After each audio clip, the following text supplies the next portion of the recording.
नमस्कार।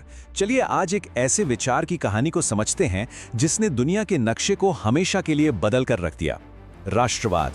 ये एक इतना जबरदस्त आइडिया था कि इसने राजाओं को गद्दी से उतार दिया, बड़े बड़े साम्राज्यों को बनाया और बिगाड़ा और उस दुनिया को शेक दिया जिसमें आज हम सब रहते हैं।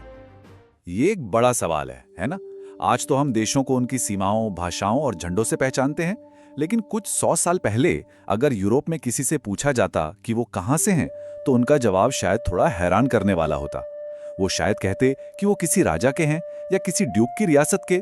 मतलब आज हम जिस दुनिया के नक्शे को जानते हैं, उसके बनने से पहले इस सवाल का जवाब बहुत बहुत अलग था। देखिए, 18वीं सदी का यूरोप आज जैसा बिल्कुल नहीं था। वो राजवंशों के चलाए जा रहे राज्यों, डची और साम्राज्यों का एक उलझा हुआ जाल था। किसी की पहचान फ्रांसीसी या जर्मन होने से नहीं, बल्कि इस बात से तय होती थी कि वो बॉरबॉन या हैब्सबर्ग राजवंश के प्रति वफादार हैं। लोग किसी देश के नागरिक नहीं, बल्कि एक राजा की प्रजा हुआ करते थे।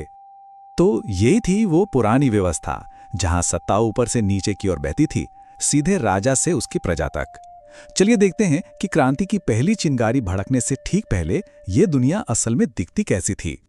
सदियों तक वफादारी का मतलब था एक इंसान के प्रति वफादारी, राजा या सम्राट।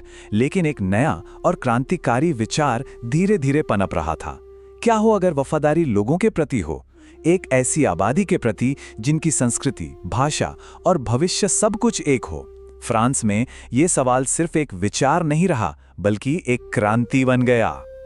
और यहीं से हमारी कहानी का अगला बहुत ही दिलचस्प अध्याय शुरू होता है। फ्रांस में एक ऐसी घटना हुई जिसने न सिर्फ एक राजा को उखाड़ फेंका, बल्कि सरकार, पहचान और सत्ता के बारे में सोचने के तरीके को ही हमेशा के लिए बदल दिया। वो साल था 1789।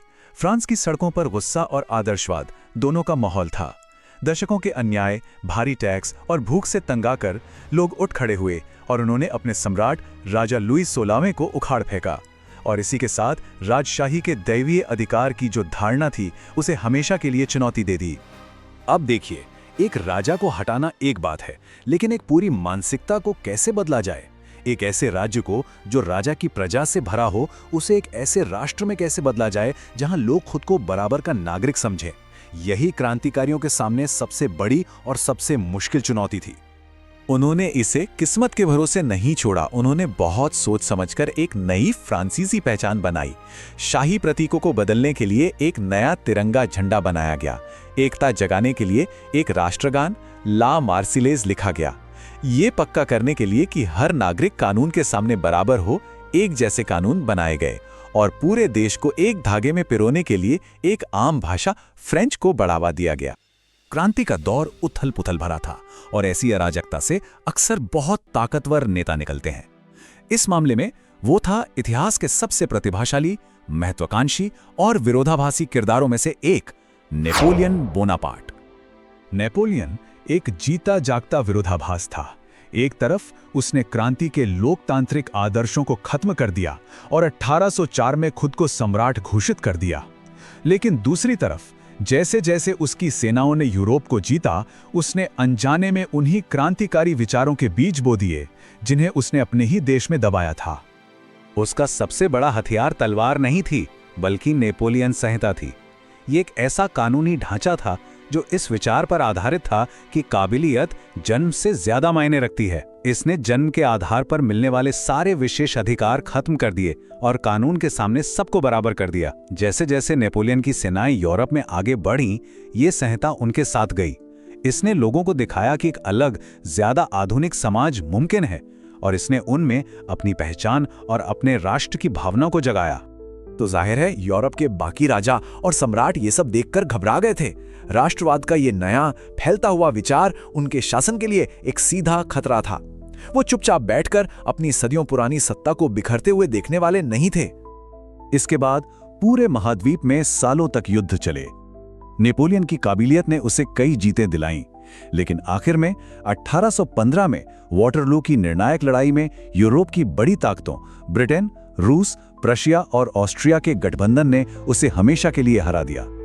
नेपोलियन के जाने के बाद जीतने वाली ताकतें ऑस्ट्रिया के वियना में मिले। उनका एक ही लक्ष्य था, घड़ी को 1789 से पहले वापस घुमाना। वो पुरानी राजशाही को बहाल करना चाहते थे और ये पक्का करना चाहते थे कि राष्ट्रवाद और उदारवाद जैसी खतरनाक क्रांतिकारी आग फिर कभी न भड़के। उन्होंने इस विचार को दबाने की हर मुमकिन कोशिश की। पुराने राजवंशों को उनकी गद्दी पर वापस बिठाया गया, सेंसरशिप लगा दी गई, गुप्त पुलिस उदारवादियों और राष्ट्रवादियों पर कड़ी नजर रखने लगी और पूरे यूरोप में राजाओं ने इस नए विचार को वापस उसके बक्से में बंद करने की कोशिश की। खुला विरोध करना लगभग नामुमकिन हो गया था।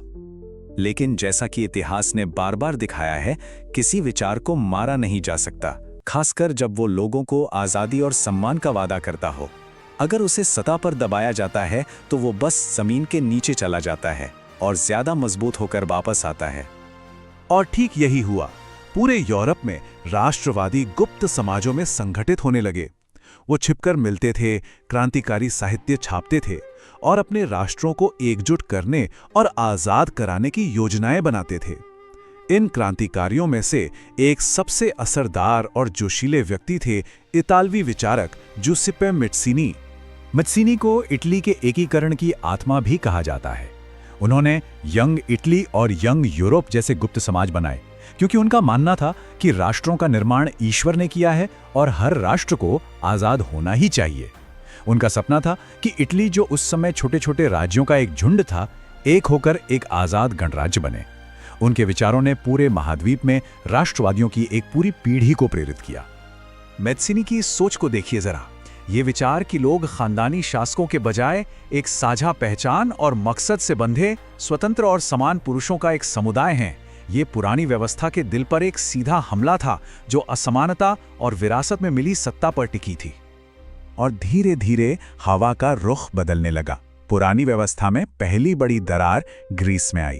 सालों के खूनी संघर्ष के बाद 1832 में यूनानियों ने आखिरकार ताकतवर ऑटोमन साम्राज्य से आजादी हासिल कर ली। ये पूरे यूरोप के दबे कुचले राष्ट्रवादियों के लिए एक बहुत बड़ी प्रेरणादायक जीत थी। इसने दिखाया कि ये मुमकिन था।